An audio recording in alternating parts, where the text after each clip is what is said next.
In this video, Charlie and I are going to show you how to use the Mathdoku editor. After students have had a go at the Mathdokus, and we've got different grid sizes, different difficulty levels, so I think 48 in total, they may want to create their own Mathdoku to give to their classmates. On the screen, we've got a 6x6 Mathdoku, which is rather overwhelming. So I suggest we demonstrate this with a 4x4 instead. Good idea, Charlie. So I'm going to click on the purple cog, the settings menu, and as you can see, we've got the 6 highlighted. Let's go for a 4x4 for the purposes of this video. That looks a bit more manageable, doesn't it? So I guess in order to create our Mathdoku for somebody else to solve, we've got to know what the solution is. So why don't we start by arranging the numbers 1 to 4 so that each number appears once in every column and each appears once in every row. And a quick and easy way to do that, I guess, is to start by putting 1, 2, 3, 4 in that order in the top row, and let's sort of shift them along if you like. So let's shift to the left. So then we go 2, 3, 4, 1, and shift again, 3, 4, 1, 2. And finally, 4, 1, 2, 3. Yeah, that ensures you get every number from 1 to 4 in every row and a different one number in every column. Absolutely. So you saw me there clicking on these grey numbers, and the selection became green. So that's the green numbers in this case are showing us the solution. You can also see that there are some numbers that have got the blue background. Now currently, because we haven't given any clues at all, we haven't created any cages, the user, the solver, will see the solution. These numbers in blue will change as we create cages to give the user some clues to solve. So what's in the blue box is what will appear on the screen when the user solves the problem. Okay. Exactly. So Charlie, should we create our first cage? So we need to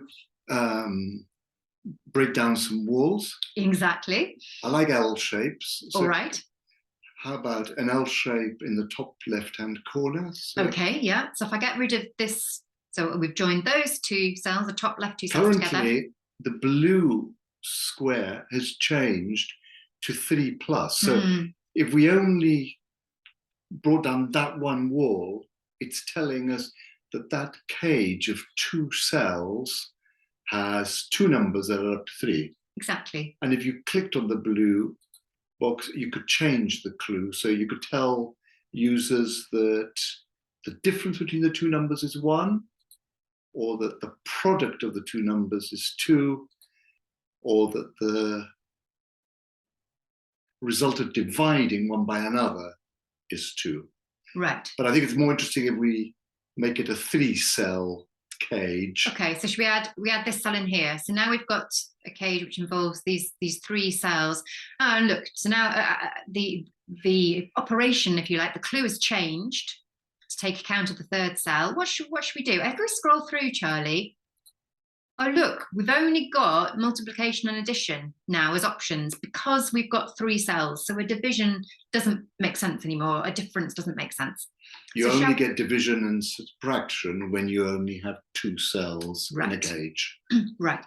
So shall we choose sum 5 or product of 4? Product of 4 is nice. Okay, that gives us a few options, doesn't it? What about, should we do another? Yes. Sort of L-shaped cage? Yes, on the top right corner. Okay, so it's symmetrical position, yeah. So similarly, you can see this, the blue clue, if you like, changing. Shall we go for sum of 8 or product of 12? Well, I like having products quite often because it gets everyone thinking about factors and possible multiples. You can make 12 by multiplying 1 by 3 by 4, but you can also make 12 by multiplying 2 by 2 by 3. So it's quite nice having different options. Okay, but we don't want it all to be products, I think. Should we choose, should we create a cell where we use a different operation? Okay, in the middle, we could have an L shape. Here. Which uses addition. Yeah, okay.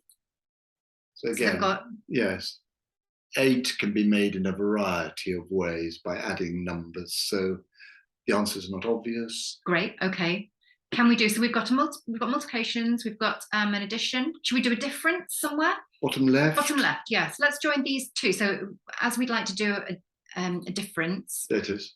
There we go. Yeah. And we could do division next to it. Good plan. Scroll through division. There we go. Yeah, that's nice. I like that, because there are not very many possibilities. We could only have 4 and 1, but we don't know potentially which order they might be if we were solving it. An L shape in the bottom right. Yeah, okay. And then we don't have any single cells in our Mathdoku. So currently, here we go. What should we do? Addition or should we do another product? Yes. That's quite nice. We've got 2 that are the same. Yes. So right. what's appearing in blue is what we're going to see, what users are going to see when they try and solve the puzzle. Exactly. So now, I guess what we don't know yet, Charlie, is whether our Mathdoku is solvable. Is there going to be, does it have a unique solution? Are the clues, is a solver going to be able to work with our clues? And is there only one solution? Right, exactly. Because one could imagine making a cage with all 16 cells and just saying that they all add up to 40. And that's obviously going to lead to many possible solutions. Yes, that wouldn't be very satisfying to solve. I think you'd have a very frustrated solver. So we need to check that this We need works. to check. So in order to check, what we're going to do is we're going to click on this share button and we get this code. And what I'm going to do is I'm going to copy that code. Actually, I won't copy the code yet. I'm going to leave this window open, because what we might want to do is come back and edit this further. If we don't get a unique solution, for example, we might like to keep this so that we can do further work on it. Yes, we might find that it's either too easy or too difficult or impossible to solve, or there's more than one solution. So keeping that available allows us to edit it in future if we need to. Exactly. So I'm going to copy the first part of the URL, sort of up to and including the question mark. I'm going to paste that into a new tab, like that. And then I'm going to copy the code that we've been given. Carefully do that. There we are. I'm going to add that. First of all, I need to write code equals, thank you. Type that in, hopefully. Ta-da! And this is the Sudoku that we have just created. Exactly. So now the question becomes, can we solve our own Mathdoku? Well, we started in the top left-hand corner when we created it. Shall we see whether we can fill that L shape? Okay then, yeah, all right. So 3 numbers that have a product of 4. That could be 1, 1, 4. 1, 1, 4 or 1, 2, 2. Right. Now, how are we going to know which it is? Is there anything else we could... if you highlight the cells at the bottom of the second column. Ah, yes. Those can only be 1 and 4.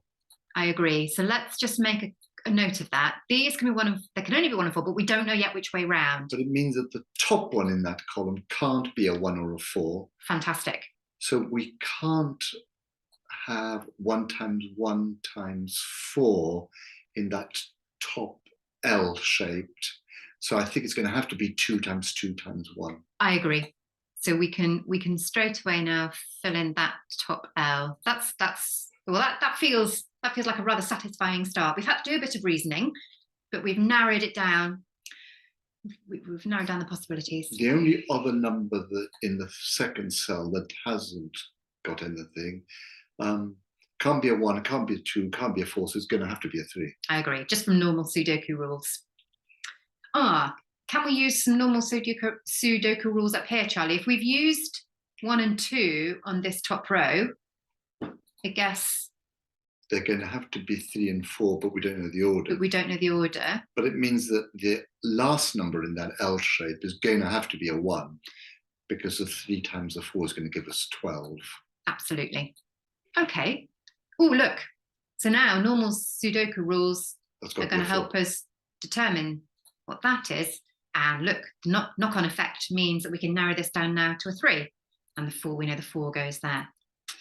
and we can finish completing the L shape in the middle, because we know that the 3 cells add up to 8.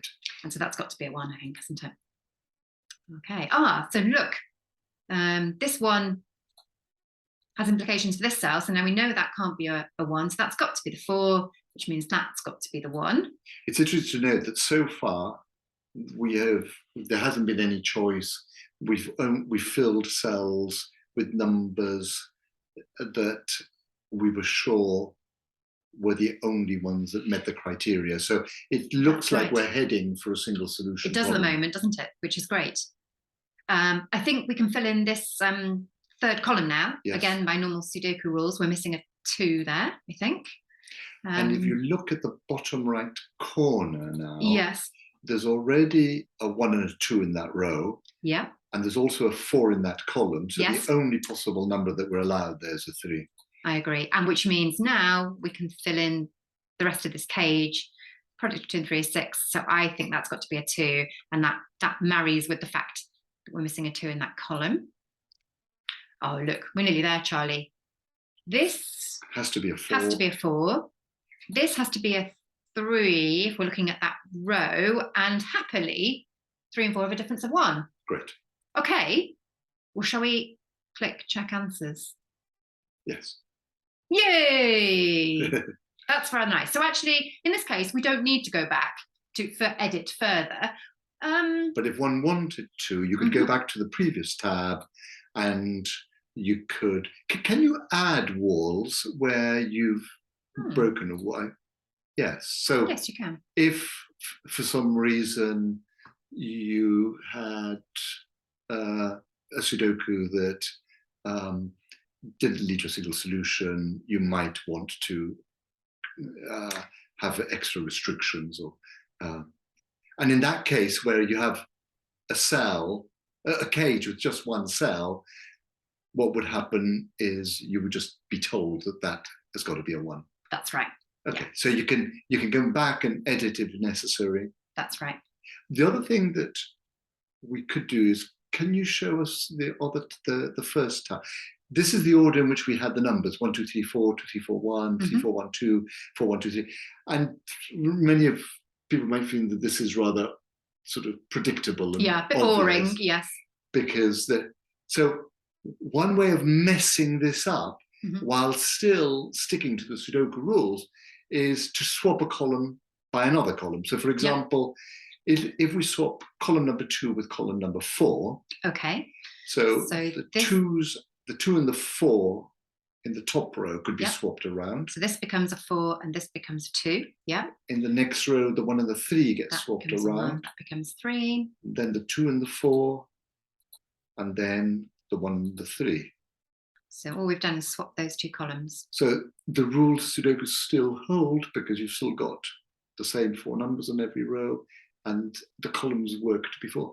And you could do the same for the bottom 2 rows. Okay, let's do that. Could swap the 3 and the 4. The 3 and the 4, so that becomes a 4. There's the 3, 2 and the 3 swapped over, the 1 and the 2, and the 4 and the 1. And so now the solutions are less predictable. Yeah. It feels more jumbled up. It feels more jumbled up. So we could now do the same thing and create cages in a similar way. Yes. Fantastic. Thanks, Charlie. Hopefully your students will enjoy the challenge of creating their own Mathdoku for their fellow classmates to solve.